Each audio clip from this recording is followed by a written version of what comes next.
I used to sleepwalk as a child. Growing up in a rough part of our city, this was a dangerous habit. I'd often wake up outside in the middle of the night, disoriented, forced to walk back through a door I'd left wide open for anyone lurking in the dark. The night that haunts me most happened when I was 9. I came to standing at my bedroom window, the curtains already pulled back. As I drifted into consciousness, I found myself nose to nose with a very large, completely hairless man. No hair, no eyebrows, nothing. He was inching toward the glass, looking bewildered, as if he couldn't quite believe what he was seeing. The realization hit me like a physical blow. I froze, screaming uncontrollably while simultaneously peeing down my leg. Then, the intruder panicked. He let out a high-pitched shriek, executed a sudden tumbling move, and took off in a frantic zigzag, bobbing and weaving down the street as if he were dodging invisible bullets. My mom woke up and dismissed it as a nightmare, but the next morning we found a screwdriver on the porch and the door jamb mangled from a break-in attempt. I still nearly pee my pants when I tell this story, but now it's from laughing. I will never forget the look on his face when I came to life, or the sight of that giant man doing a duck and roll into the night. It was August 2024, and I was in Steamboat, Colorado for my mom's birthday. Steamboat is your classic Colorado ski town.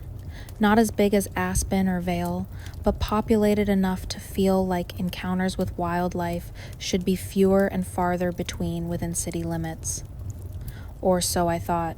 It's around 9 p.m., and the birthday celebration is winding down. We have a big family on that side, just under 30 people staying at the same large condo complex.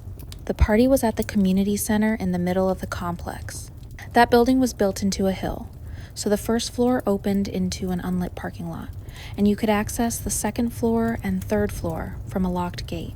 The first floor doors were right behind me, but they were locked and unmanned because the receptionist and security guard both had COVID. The second and third floors, where my family was, were only accessible via keycard, but you could squeeze your arm through the narrow bars of that locked gate and open it through the other side.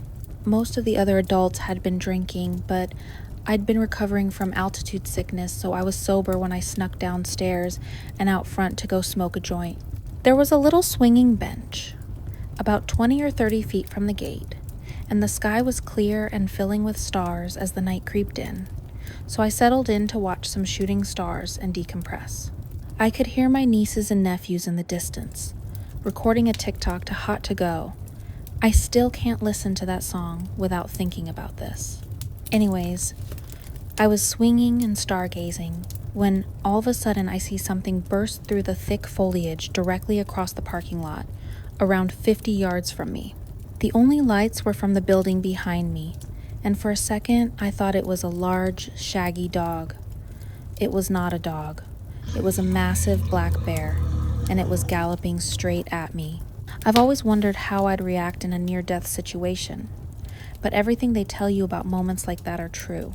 Within 1, maybe 2 seconds, I ran through every nature documentary I'd ever seen, every escape route, any protective measure I could take to avoid being mauled. There was a tree to my immediate right, locked doors behind me, a locked gate behind and to my left, and my family within earshot but out of sight. Climbing the tree or running anywhere were out of the question. Aside from the fact that you can't outrun or outclimb a bear, this bear was 20 yards away at that point. So I leapt on top of the swinging bench, literally. I got on top of the frame and clung for dear life to the perpendicular support bar that held the bench. Since I leaped from the bench, the seat was swinging wildly underneath me, which is really funny when I picture it now. From the second I saw it running, I had started shrieking. Within seconds, it was next to me. I'm talking 2 feet away from me, directly between my bench and the tree. It hesitated, then kept going up a grassy path toward the side of the building. And that's when I heard the second bear. Because of the way it climbed the bench, I had my back turned, so I could only look over my shoulder to see a much larger bear, who at this point was halfway across the parking lot. My voice reached decibels I'd never thought possible. It felt like I was screaming in tongues, and then it was next to me. But this time, it stopped and did the huffy, chompy thing. I remember being overwhelmed by its size and smell. After what felt like one calendar year, it followed what I assume was its teenage cub up the path towards some unlocked and very full dumpsters. At this point, I came to and heard the cries of my family, barking dogs, neighbors, turning on car alarms and blowing air horns to scare the garbage monsters off. My tank of a brother-in-law ended up sprinting out, peeling me off the bench and throwing me over his shoulder and brought me inside. My mom told my hysterical nieces and nephews that I was practicing for a movie, which worked until they found bear tracks the next morning. So to all bears, but especially those two, let's not meet ever again. This happened a few years ago, when I was about 13 years old, living in the south of France. It's not the most horrific story you'll ever read, but it still disturbs me to this day. Every afternoon after school, I would take the bus to my little sister's elementary school to pick her up. She was 9 at the time. We lived in a small village outside the city. It was pretty, and known for being very safe. Nothing bad ever happened there. Our house was on the other side of town, built on a hill. To get home, we had to walk up to the top and then take a long, steep road going downhill. In winter, it got dark early, and that road was almost completely unlit, with only one lamppost at the top, and then just pure darkness. That day felt completely normal. My sister and I were laughing and chatting like we always did. We had taken this path for years, so there was no fear at all.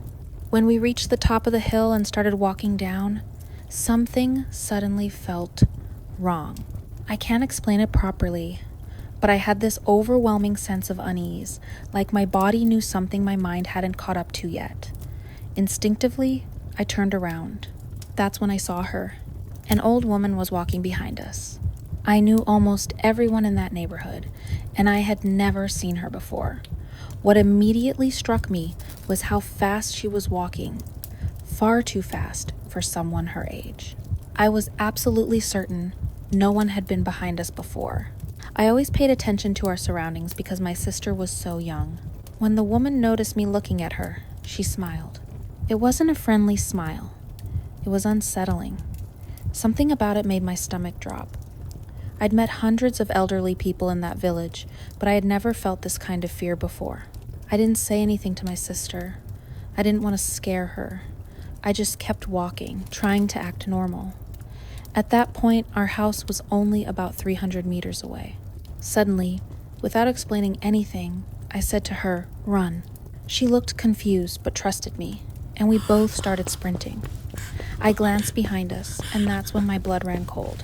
The woman was no longer just walking. She was almost running, and she was holding something in her hand. A knife? I don't even remember thinking. I just moved. I pulled out my keys, opened the gate to our house, shoved my sister inside, and slammed it shut behind us.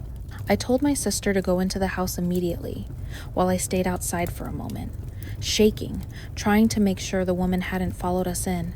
That's when I saw it, the shadow of 2 feet under the gate. She was standing there. I knew she couldn't get in. The fence was about 3 meters high, but I was absolutely terrified. There was a stranger with a knife who had followed 2 children all the way home. After what felt like forever, but was probably 2 minutes, the feet disappeared. She left. I never saw her again. Years later, we moved to the United States. I never told my sister the truth about why we ran that day. She still doesn't know. But I know one thing for sure. If I hadn't trusted that feeling, if I hadn't listened to my instincts, this story could have ended very differently.